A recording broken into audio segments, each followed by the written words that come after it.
Alhamdulillah antas, Pak. Alhamdulillahirabbil alamin. Aduh, HP saya tak ngajuit. Denny, apa kabar Denny? Alhamdulillah, Pak. Baikan, Pak. Alhamdulillah. Tekaraosnya sekadap dari UTS. Nuhun, Pak. Nyonya UTS nya. Kacau. Aduh, di kamari itu bisa ieu wae saya euy. Share screen wae kunaon nya. Nya aing kudu share screen nu ieu. Terus. Tuh.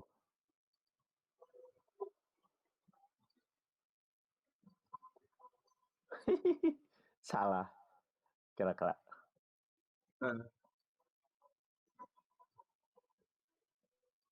Stop.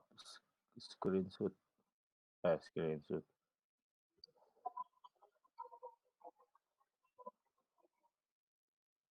Mana stop share? Oh ini. La ilaha illallah. Sebal di kamari euy. Aing. Pae nu ieu. Terus.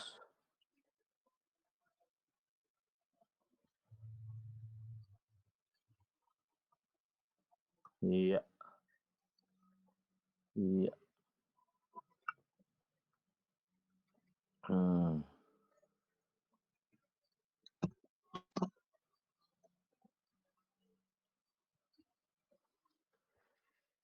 Ya.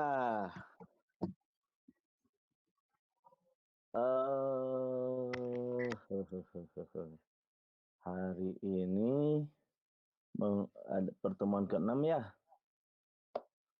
Meureun. Harusnya yang ini kita bahas mengenai proses kok pertemuan 6 ya? Kelima ge acan ya? Coba. Iya kuduna object oriented dulu. Pertemuan 5 dulu coy. Harusnya. Kan nu sekalian sama yang 6 sekarang ya. Jadi minggu depan itu pertemuan ke-7, lalu kita UTS deh. Nanti gini aja, di pertemuan ke-7 kita adakan latihan, bukan latihan ya, semacam kuis, bukan kuis juga. Kuis dan latihan lah. Nanti saya bikin soal-soal semacam kisi-kisi buat UTS. Nanti misalkan saya bikin soal 10, dari 10 itu nanti saya akan ambil 5 soal untuk jadi soal UTS. Oke? Oke, siap Pak. Oke. Kita bahas yang ini dulu, object oriented database. Bisa record. Psikolog.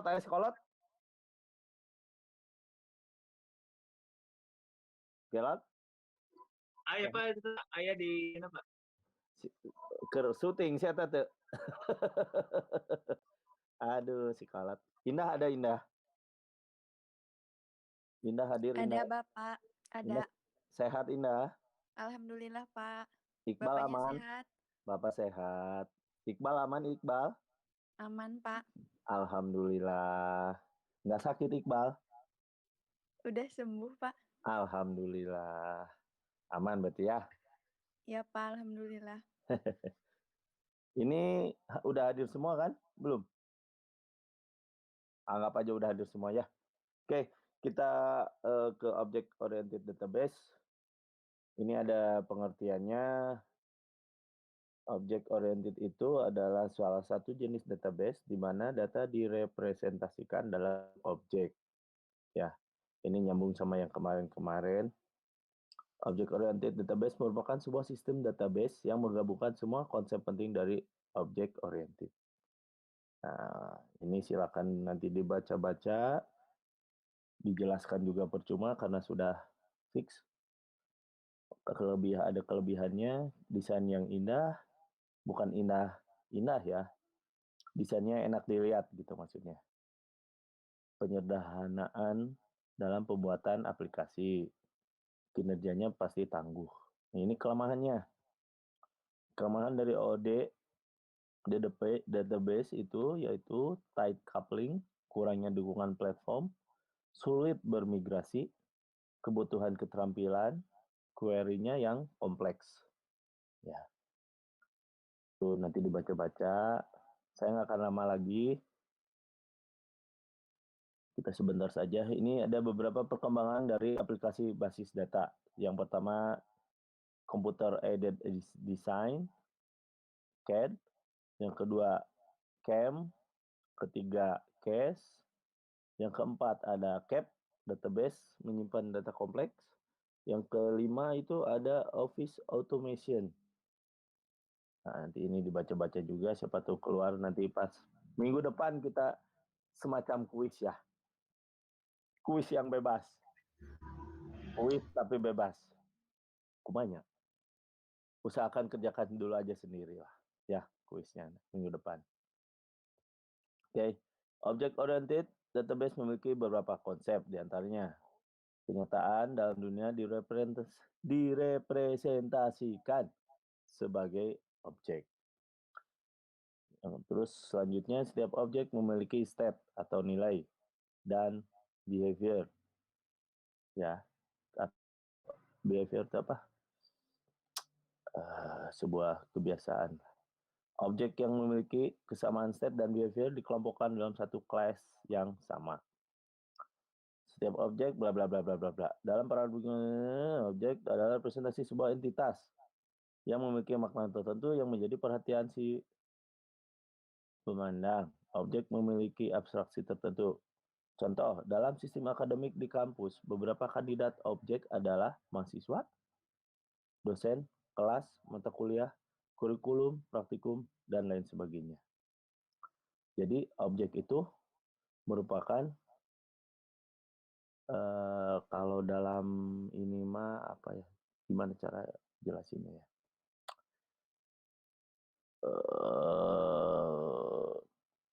Kalau dalam pembuatan tabel misalkan ya, kan dalam database ada tabel-tabel tuh. Nah, nama tabel mahasiswa, dosen, kelas, mata kuliah itu bisa dijadikan sebuah tabel. Misalkan tabel mahasiswa. Nah, di dalam tabel mahasiswa tersebut itu terdiri dari beberapa entitas. Misalkan nama mahasiswa, NPM, alamat, nomor telepon, dan lain sebagainya. Begitu halnya juga dosen, nama, alamat, dan lain sebagainya.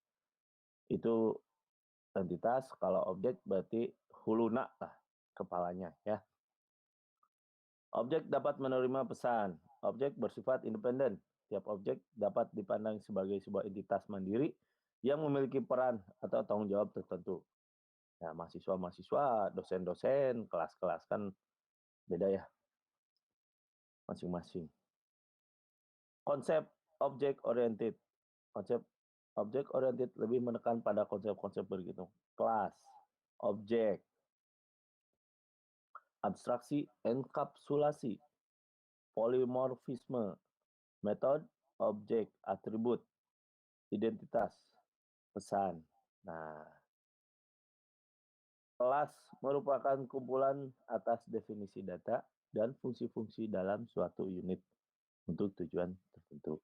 Misalnya kelas rumah yang menunjuk pada berbagai macam objek yang lebih umum dari rumah itu sendiri. Yang B, objek merupakan dasar dari sebuah modul atau dan struktur dalam sebuah program komputer. Misalnya dari kelas rumah tadi, yang dapat kita definisikan secara lebih spesifik dan mendetail sesuai dengan ciri fisik yang nyata dari objek tersebut. Abstraksi merupakan kemampuan sebuah program untuk baca sorangannya. Sekarang kita flashback dari data dictionary. Elemen data opsional didefinisikan sebagai sesuatu yang dapat digunakan atau tidak sebagai pilihan dari sejumlah alternatif yang penting. Di sini ada sejumlah cara untuk mengecek kelengkapan, konsistensi, dan lain sebagainya. Apakah semua aliran dalam DFD? Udah tahu DFD? Data Flow Diagram. Belum, Pak. Belum ya? Ya, sekarang tahu. Yang pertama, apakah semua aliran dalam DFD sudah didefinisikan dalam DD? B. Apakah semua komponen elemen data sudah didefinisikan? C. Adakah elemen data yang baca? Membangun database adalah salah satu dari sejumlah aspek analisa yang paling banyak menghabiskan waktu. Tetapi database, database. Bukan, DD itu bukan database ya. Data dictionary. Tetapi data dictionary merupakan salah satu aspek terpenting. Tanpa DD yang mendefinisikan semua teknologi, maka sistem akan menjadi harapan kosong belaka. Ini ada beberapa simbol. Ini yang ini ya. Sama dengan plus. Kebanyakan sistem, kadang-kadang elemen data terlalu kompleks untuk didefinisikan. Ini nggak terlalu ini. Nah ini. Contoh kasus, buatlah kamus data dari database, tabel database berikut. Ini, seperti yang tadi saya bilang, ini barang itu objek. Ya, objek di dalamnya terdapat beberapa atribut. Misalkan, untuk tabel barang, ada kode barang, nama barang, satuan, jumlah beli, harga beli, jual. Datanya apa tipenya? Ini teks, number, ini harga otomatis currency, file size-nya ini bisa kita tentukan pengen berapa. Jadi kalau kita tentukan 5, dia tidak bisa melebihi 5 karakter untuk kode barang. Ya. Sampai sini, clear? Halo? Halo? Ya, Pak. Lumayan, Ya, Pak. lumayan liur, Pak. Nah, kalau Anda liar berarti Anda sedang berpikir. Bagus. Lanjut ya. Nih, menurut Yogianto, ide dari suatu bacalah itu mah pengertian ya. Ada beberapa simbol di DFD untuk mewakili satu. Ini ada beberapa simbol dalam DFD ya. Ini kesatuan luar, ini arus data. Sebuah proses dalam DFD dilambangkan dengan bulat. Sebuah simbol bulat ya. Ini adalah simpanan data atau file, arsip. Nanti ada beberapa contoh ya. Ini nggak begitu. Ini arus data. Wah, ini baca aja. Nanti ini dibaca-baca semua ya. Nanti saya share. Silakan pelajari. Silakan Anda gali lebih dalam. Sekarang mau di Mbah Google banyak. Ini ada DFD sangat berbeda dengan bagan alir. Beda dengan flowchart. Nah ini suatu bukan DFD ya ini apa ya ini teh? Lupa lagi ya. Diagram konteks diagram. Ini prosesnya, sistemnya, ini yang terlibat, ini objek. Ini juga bisa kita menjadikan sebuah ini ya. Nih contoh kasus. Kita langsung contoh kasus aja biar ngerti ya. Di sini ada DFD level 0 atau konteks diagram dari sebuah sistem pemesanan taksi. Ini sistem. Nah, suatu sistem pasti harus menghasilkan sebuah informasi dan menerima sebuah informasi. Di sini ada pelanggan, ada sopir, ada manajer. Di sini bisa Anda lihat, ini ada tanda panah, ini ada tanda panah, ini ada tanda panah juga, Oke, kita gambarkan seperti ini. Dalam pemesanan taksi, Anda sekarang sudah mahir ya, kayak Anda pesen Grab lah, atau Gojek ya. Ketika Anda ingin memesan Gojek, Anda pasti buka aplikasi kan. Nah, ketika Anda aplikasi, sebelum Anda klik pesan, sistem tidak akan memprosesnya dahulu. Jadi Anda permintaan pesan mana sih? Anda misalkan klik Gojek, tujuan kemana? Nah, ini permintaan pesanan. Di sini dicatat, masuk ke sistem. Nah, di sistem juga sambil memberikan informasi kepada supir. Setelah dikonfirmasi pesanannya oleh pelanggan. Kan gitu ya. Anda pesan Grab, Anda tulis dulu tujuannya kemana, lalu akan ada tombol apa namanya di Grab itu ya, di Gojek teh. Ya pokoknya tombol pesan. Ketika tombol pesan itu Anda klik, sistem akan mengirimkan datanya kepada supir. Nah, supir ini akan memberikan lokasi ke sistem. Kayak di Gojek kan ada titiknya. Oh, si Mangna masih di daerah Anu. Gitu. Nah, nanti ini juga si sistem masih tetap akan memberikan informasi kepada pelanggan bahwa si supir ada posisinya ada di mana.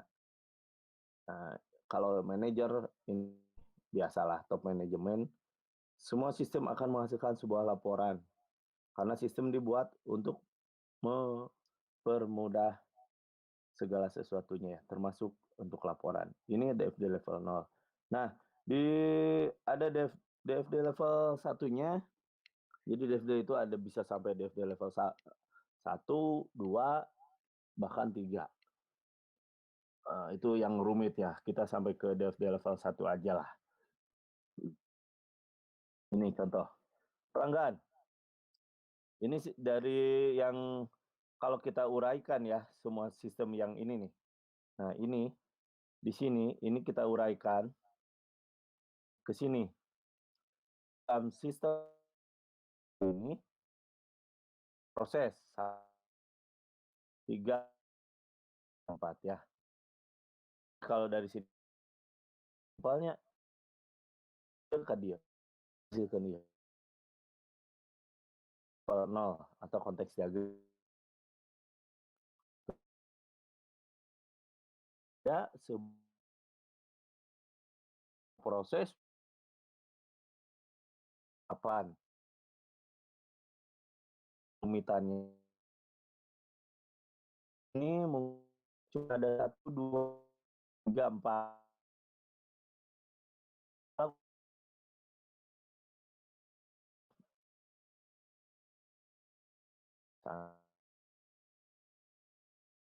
Ini itu dicatat, difilekan atau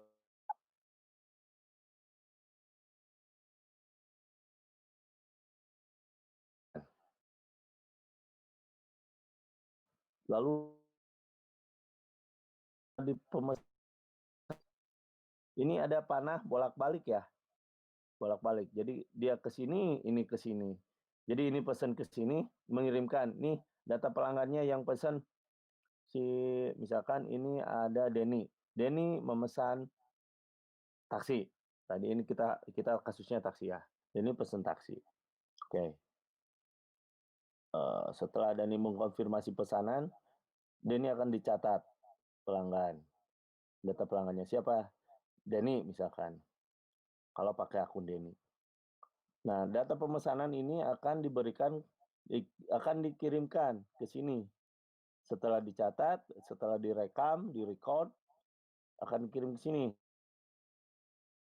Setelah dari sini akan dikirimkan ke supir. Nah, dari supir akan supir akan mengirimkan ke status taksinya apakah kosong atau tidak. Kalau kosong berarti kan langsung lari ke sini. Set. Jadi lah. Ya, ke sini. Jadi ini satu sama lain saling terhubung. Pelanggan, supir, manajer. Tadi di sini ada 3. 1, 2, 3. Nah, dalam satu sistem ini ada 4 proses. Nah, ini panah yang seperti ini, itu berarti dia saling, 2 arah ya, dia saling mengirimkan data. Ini ngirim ke sini, ini juga ngirim ke sini, bahwa pemesanan akan, diterima oleh si ini. Oke, mari ke sini mulai satu staksi lokasi terakhir kirimkan ke sini, ya. Lokasi terakhir itu seperti ya kayak Grab, titiknya saya sedang 5 menit lagi misalkan, 5 menit lagi nyampe, status lokasinya kelihatan kan kalau di aplikasi. Nah, seperti itu. Nah, ini ada contoh kasus lain, diagram konteks atau DFD level 0 ya. Mengenai sistem administrasi pelayanan, pelaksanaan UTS atau UAS.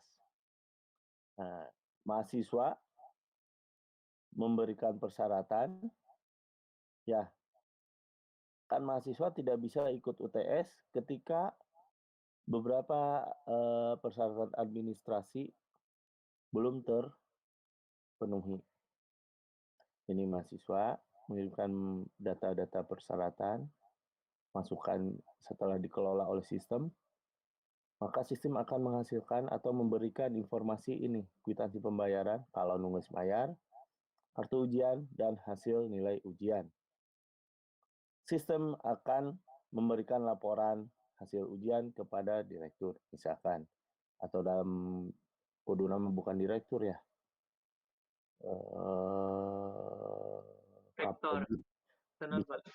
ya bisa kaprodi, bisa dosen, bisa dalam hal ini bagian keuangan lah ya, Oke. karena administrasi biasanya berhubungan sama keuangan, gitu. Nih, level 0-nya mahasiswa memberikan persyaratan. Nah, di sistem ini tadi kan ada apa? Mana tadi teh? Nih, dalam sistem administrasi pelayanan pelaksanaan UTS di sini berarti dia punya ada berapa proses ini? 1, 2, 3 ya? Ada 3 proses. Lihat kerumitannya. Mahasiswa mengirimkan persyaratan atau melakukan registrasi. Ya, memberikan informasi. Ini tuh informasi data. Bisa berupa data yang real, bisa berupa info saja untuk diinputkan di sini. Di sini diproses, kalau berhasil pemberitahuan ke sini. Ya. Mahasiswa melaksanakan UTS. Untuk di sini pelaksanaan UTS diberikan absensi diinfokan ke mahasiswa. Anda kalau ada di absen berarti Anda sudah bisa ikut UTS. Berarti Anda sudah terdaftar di list UTS katanya. Biasanya gitu di absensi UTS. Ya. Pelaksanaan UTS difilekan mahasiswanya, nilai diberkaskan, direkam. Dari rekaman ini akan mencetak laporan UTS. Dalam hal ini laporan UTS di kita itu ya nilai akhir hasil ujian. Nah, hasil ujian akan dilaporkan CES. Nah, ketika setelah direktur menerima laporan UTS, hasil UTS, direktur akan menerima laporan UTS dan akan memintanya di sistem. Ketika diklik, ternyata ada beberapa mahasiswa yang belum ada nilainya. Biasanya pimpinan akan bisa tahu siapa yang sudah ikut ujian atau tidak ikut ujian. Nah, dari sini kelihatan pimpinan punya data mengenai mahasiswa yang sudah registrasi di sini. Nah, ini dicocokkan. Biasanya kalau di dunia nyata setelah selesai UTS atau UAS akan ada rapat pimpinan dengan mengeluarkan data dari sini dan data dari sini. Akan dicocokkan, barangkali ada yang sudah bayar, yang sudah beres administrasi, tapi tidak ada nilai ujiannya. Nah, di situ kelihatan, makanya semua sistem itu saling berkaitan. Itu. Nih, rincinya, wih, ini lebih rinci lagi. Mahasiswa, direktur, validasi data dulu.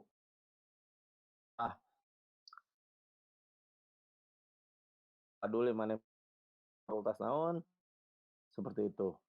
Apalagi yang ini. Ya, ini ini DFD, data flow diagram. Jadi ini data.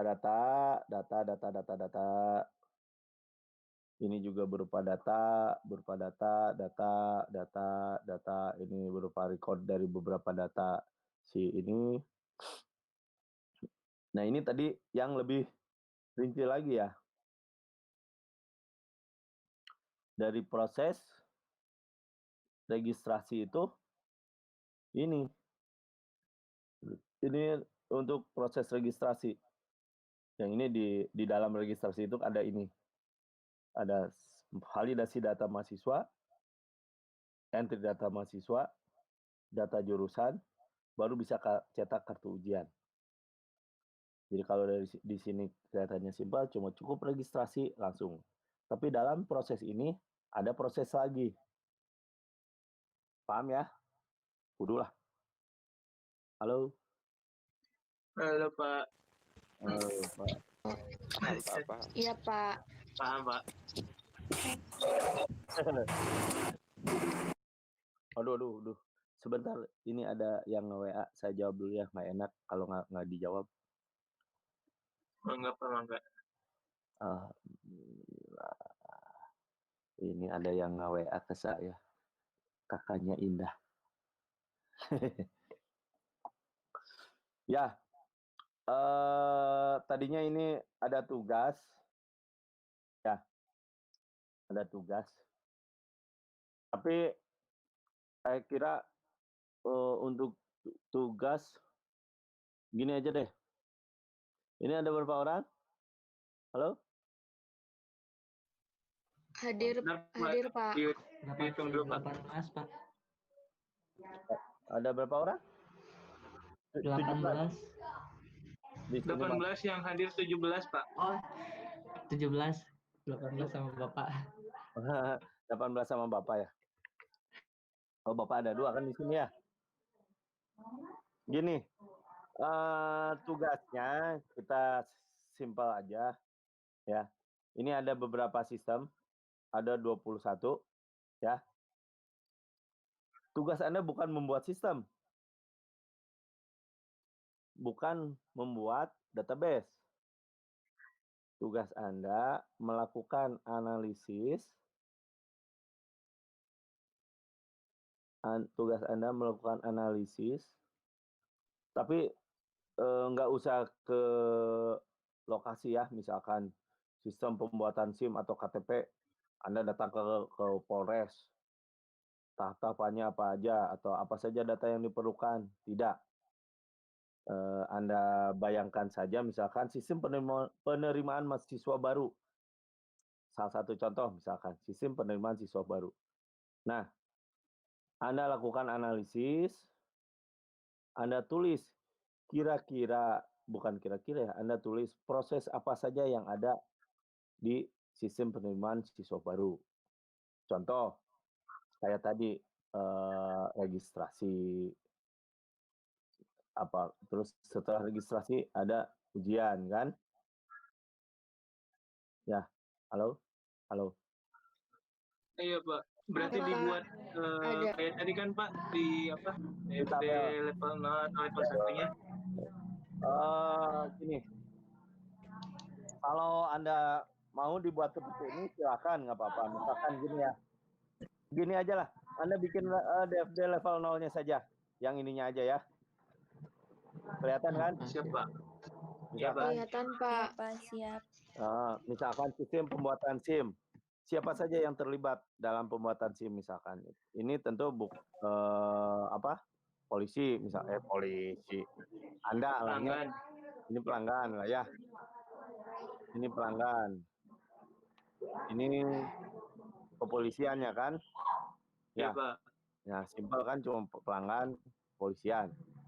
Kalau misalkan sistem penjualan kan di sini ada pembeli, ini sistem penjualan, ini penjual, ada distributor, segala macamnya kan? Ya. Halo? Iya, Pak. Nah, sok Iya, coba Pak. Iya, Pak. Anda bikin seperti itu dari ada beberapa sistem, tapi tiap orang tidak boleh sama ya. Ini kan ada 21 sistem nih. Sok we di hitung-hitung arisan, naon wae nu perlu. Ya, paham ya? Iya, Dibikin Pak. ini aja, yang ini Siap. aja lah. Diagram konteks yang ini. Diagram konteks yang ini. Oke, siap, Pak. Ya. Oke. Oke, Pak. Paham ya? Gampang lah. Paham, Pak. Ameh tong ieu teuing. Ces. Mah teh. Nah, Dikumpulinnya kapan, Pak? terserah Gerard. Dikumpulinnya kapan? Mau dikumpulinnya kapan, Gerard? Gerard nggak sibuknya kapan? Ya Allah. Ya Allah, si kolot sibuk. Kita belum open cam ya? Belum, Pak. Open cam Belum, dulu Pak. dong. Open cam dulu dong, biar di capture buat absensi dong. Saya perlu buat absensi dong. Siapa yang mau? Bapak untuk tugasnya kumpulinnya kapan? Sekarang di Unmaku apa gimana? Oh, nggak usah sekarang lah. Boleh sekarang boleh. Biar ngisi waktu. Ame sakedeung teh urang ngajarnya. Dikumpulin di sini nih. Di aktivitas perkuliahan, Pak. Iya, ntar saya kirim dulu filenya ya. Yang barusan. Ih. Di kolom komentar. Nah, barangkali ada yang masih belum tahu atau belum ini apa? Untuk mendapatkan file di aktivitas, Anda harus komen dulu ya. Harus tuh. Betul Iya, ya? Pak, harus komen dulu. Heeh. Iya. Coba. Terus kirim.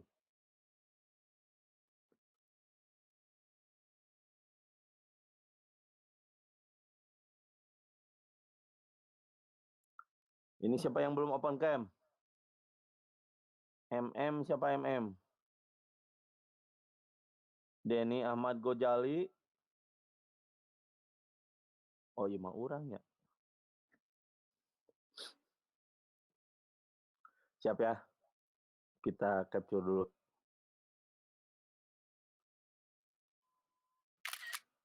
Lagi. Jis. IM itu siapa? Oh, si In ya. Satu lagi. Wah, buat stok. Si orang tuh ngajar. Oke, untuk tugasnya itu itunya udah ada di situ ya. Filenya sudah ada di situ. Biar Anda bisa lihat sistem-sistemnya apa saja. Silakan Anda otret.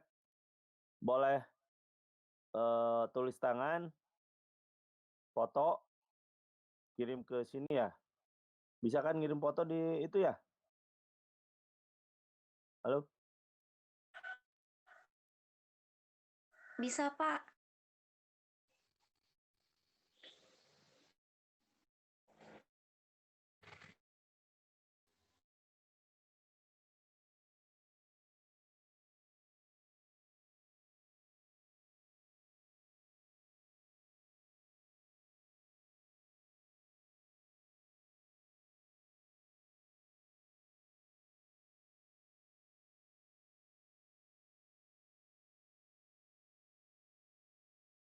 Ada yang tahu Agung Gumilar?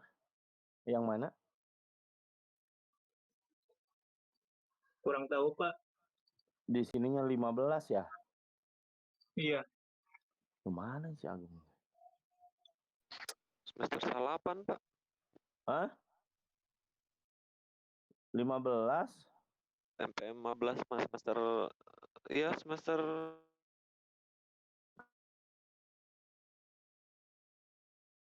si Surya. Surya, Nya. mana Agungnya? Baik aja ndak eueuh jelema. Sok silakan tugasnya dikerjakan. Di ini kan di sini ya. Di kolom apa? Aktivitas perkuliahan. Nanti nilai langsung saya kasih nilai di sini. Ada nyobaan. Siap. Sok, waktu dan tempat dipersilakan, mangga. Tong sarua kabeh. Harus beda. Oke, Pak. Sok, kerjakan. Saya ngopi dulu.